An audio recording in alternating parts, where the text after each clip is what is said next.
team that we have is the Phoenix Suns. They have made a lot of inquiries about if Lonzo does drop down to the fourth pick, they will obviously take him, and they feel that Ball and Booker would play better and have a good fit with each other. Um, where do you see possibly Darren Fox going with the Phoenix Suns? Are you buying or selling that pick?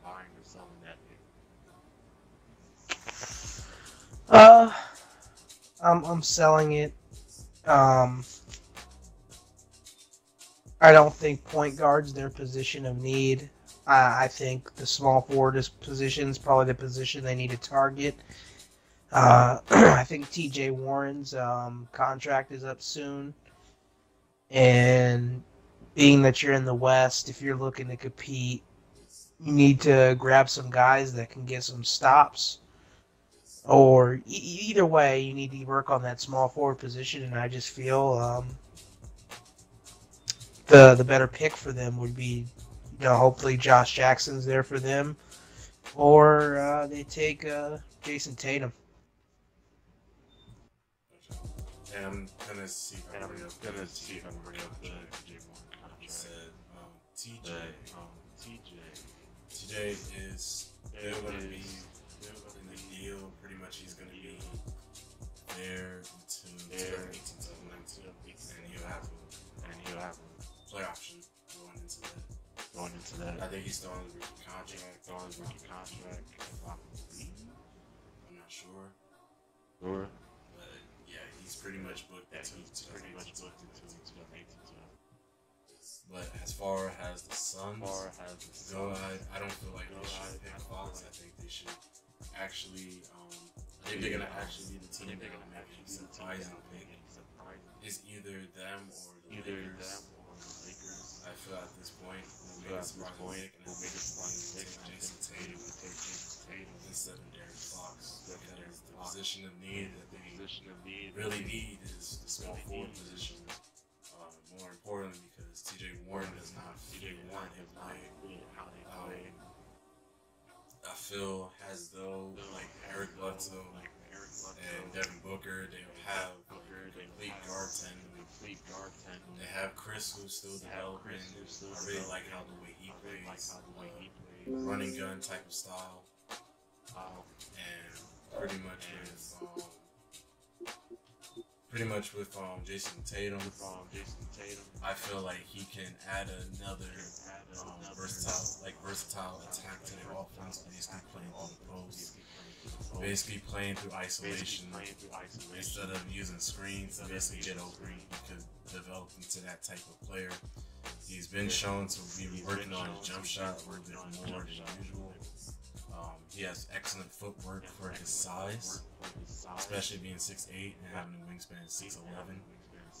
I think it will work out in the Suns' favor if they get him, knowing that he will have potential to get better defensively and stay in front of people. That's how I feel about Phoenix Suns possibly getting a pick. So if I would have to say buying or selling Darren Fox or the Suns, I would say selling. And basically they would take Jason Tatum. Now for the next team, Sacramento Kings, with Jason Tatum, are you buying or selling? I would buy and get Fox. For Jason Tatum, I would sell. And I'll see if Fox is still available. I feel like there's like going to happen. I'll sell and get Fox right away. To the Sacramento Kings? Yes. Sacramento Kings are a team that need a point guard or a small forward. I think they're losing Collison. I think they're going to lose Tyreek Evans. And I'm 100% sure they're losing Rudy Gay. No, Rudy Gay already opted out. Yeah, he opted out. Yeah. Buddy Hield seems to be the guy they want to build the team around. the Kings organization spoke highly of him when they traded DeMarcus Cousins to acquire him. So it seems they're really committed into building around Buddy Hield as of right now. They either need to get another scorer to go next to him or a point guard to get him the basketball. And the point guard would be Fox, and for small forward, it would be either Josh Jackson or Jason Tatum. So I feel like those are the three players they need to key on. They need to lock on those three guys. They need to work those guys out and get one of those three. Whichever one they feel best fits their team and whoever's available for them. For me, and just so as far as Tatum though, I guess I would say buy, because that's one of the three people they need. When you put it that way, I could say buy. I really just feel like they need to go after Fox. Like you said, Darren Collison's gone. Ben McLemore is going to be on his player option. He's going to be going most likely hurt. I feel like he's going to stay for the money. Obviously, he didn't really promote much value. So, honestly, I feel as though they're going to be looking for guards, obviously, in the draft or just in free agency in general. They're not going to have much. Also, you got to consider Langston Galloway team option, which I think people will let go. And also, Aaron Follow with his 12.5, which is most likely going to be traded next season. I feel as though the Kings just need to really work on that guard position. More importantly than a small forward position, they have they can get players, I feel, from free agency, people that just want to, play out for a new contract later on. Like people that's going to free agency this year will probably go to the Kings or go to a lower base team to build a value up for next season, and basically entering from free agency from that point on. So I can see that actually happening. But I feel like the Kings should really focus on getting Fox with Buddy Hield. They already have Willie Cauley-Stein and Skylar Bissiere, which they're developing, and I feel like they will get better through time. They also have Malachi Richardson, who's a project pick, really, at this point. And he has shown some flashes before getting hurt. I feel like if they get Fox, that'll be their future point guard of the franchise. They'll have a scoring threat of Buddy Hield of the franchise, and they'll basically have their two bigs set if they do end up being good potentially by their sophomore year, or if not their third year. Willie Cauley-Stein being considered in his going into his third year, and Sky going into his second year. So that's how I feel about Sacramento Kings and De'Aaron Fox. I mean, not De'Aaron Fox. Well, basically in De'Aaron Fox. As far as Jason Tatum, it could work out in their favor if they get Jason Tatum with Buddy Hield. But again, you leave a big blank spot, potentially not filling in the most important position or the most important trait for any player, just basically playmaking, because you need a playmaker for your team. And I don't see really much out there, especially being the Kings. They're not a good team from historically. Has a franchise. I don't see any top tier point guards going there anytime soon. So I think you'll be forced to really just, if Fox is there, you'll take him in a heartbeat over Tatum. But if Tatum is there and you take him, or Josh Jackson, or even the next dude that we're going to talk about, Jonathan Isaac, for the next pick, I think you'll go after them and basically put him on the team. So how do you feel about Jonathan Isaac's going to the Magics? Are you buying or selling? I mean,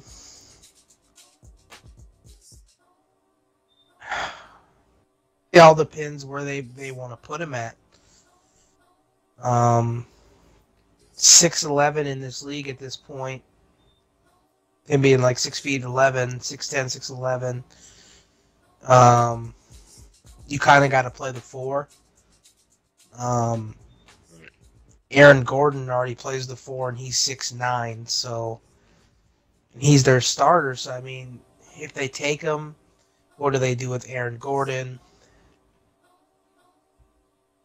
Because you can't really play Aaron Gordon at the 3. He's not really built for that. Not really quick enough. I would say sell on Jonathan Isaac. I think the Magic are in need of like a point guard. I don't really think Alfred Payton's their guy. He can't really shoot. In today's NBA, you gotta be able to at least shoot the ball at point guard.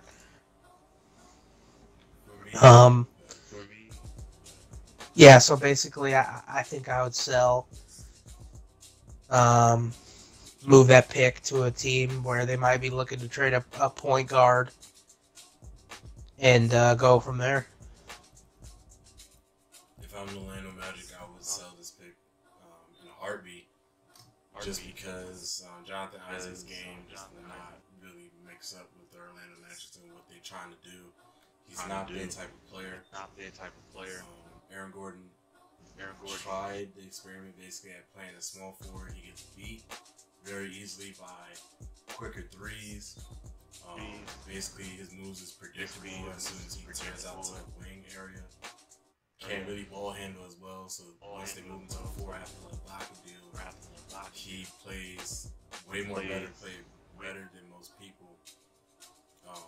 Most people on the team at that spot. So pretty much getting Jonathan Isaac his 6'11" frame, not really having great ball handling skills, really good crasher and a little bit better at shot creator. 6'11", 205 pounds, with 7'1" wingspan.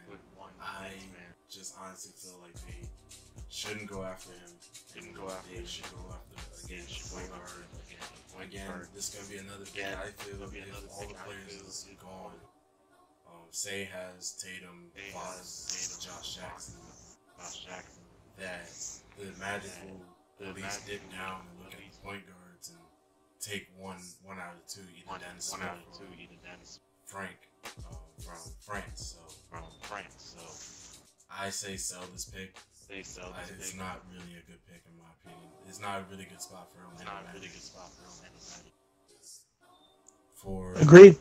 For the 7th pick we got, I can't even pronounce his name, but the power forward from Arizona. That kid's good. Yes. That kid's good. Yeah. When I see highlights of him like spot shooting, it's crazy. I think his name is Lauri Markkanen. I don't know, bro, but I was watching them play against UCLA one game, and Lonzo Ball and the boys couldn't handle him. So Lauri Markkanen possibly projected to go to the Minnesota Timberwolves. 7 foot, 20 pounds. 7 foot, 225 pounds, and he's only 20 years old. Do you buy or sell? I buy it. I mean, 4. Space the floor out.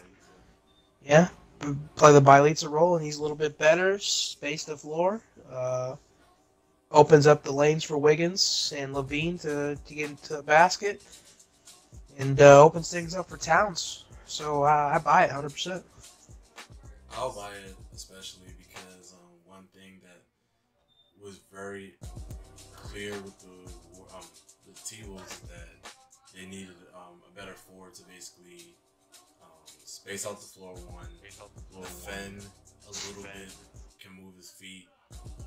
Even though Markkanen is not the best defender, obviously, at his position in this draft, or basically, if say a small forward does play power forward, you'll still be considered the worst out of those players. Markkanen is probably the best catch and shoot big, or best shooting big in this draft class. He pretty much can put the ball on the floor as well and stretch out the defense and also attack defense in his has to put the ball on the floor and able to find teammates while drive it in penetration to basically get to the basket. I feel like if the T-Wolves work perfectly, fit his role perfectly, he would just be able, he'd be the guy to catch and shoot once Wiggins and Towns get the attention of doubles, especially. I think Ricky Rubio would love him if he's still on the team by that time. Zach LaVine will, I think that team will be running a lot because Laurie Marketing, my fault, runs the court usually on fast break. He's actually a fast 7-footer, I feel. This is one of the type of players that, if you play 2K, I don't know, this is kind of irrelevant from the topic, but if you ever play 2K, you ever have those 7-footers on the floor, it's really deadly. And I think it could really happen in real life. Basically, him playing with Ricky Rubio, Zach LaVine, Wiggins, and the up pace of the T-Wolves, I feel like it will help out a lot to his game and to the T-Wolves organization. So I'll definitely buy that pick. Now, so that it is, guys. Pretty much we just did part 2 of the buying selling. If you guys want to check in on more buying and selling, go check out the previous video from before, and also check in for the new content on buying and selling for part 3 and part 4 that's coming on either later today or later tonight. If you guys like the video, please leave a thumbs up, and if you're new to the channel, please subscribe, if anything. Also have a Twitch channel that I want you guys to follow.